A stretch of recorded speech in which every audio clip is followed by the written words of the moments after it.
एक गरीब शेतकरी आपल्या मुलाला भरपूर शाळा शिकवून IPS बनवतो. बनवल्यानंतर थोड्या दिवसांनी आपल्या मुलाला भेटायला जातो. मुलाला भेटायला गेल्यानंतर मुलाला तो विचारतो की ह्या जगातील सगळ्यात शक्तिशाली आपल्या दोघांपैकी कोण आहे. त्यावेळेस मुलगा म्हणतो की बाबा मी आहे. ते ऐकून वडील खूप निराश होतो. निराश होऊन परत निघतो वडील गावाकडे. तर परत एकदा वडिलाला वाटतं की परत एकदा मुलाला विचारावं, म्हणून परत एकदा मुलाला तो विचारतो की मुला, ह्या जगातील सगळ्यात शक्तिशाली आपल्या दोघांपैकी कोण आहे. तर त्यावेळेस मुलगा बोलतो की बाबा तुम्ही आहे.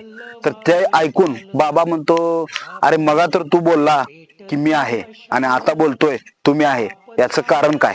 तर त्यावेळेस मुलगा छान असं उत्तर देतो की बाबा, जोपर्यंत तुमचा हात माझ्या पाठीवर आहे तोपर्यंत ह्या जगातला सगळ्यात मोठा माणूस मी आहे.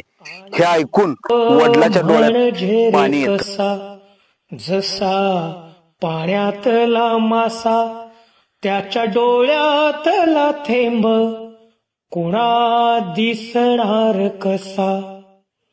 बाप आपल्याला रडताना कधीच दिसत नाही, पण तो त्याचे सगळे अश्रू फक्त एका क्षणांसाठी राखून ठेवतो. आणि तो क्षण म्हणजे बाप साठवतो अश्रू वाट पाही त्या क्षणांची.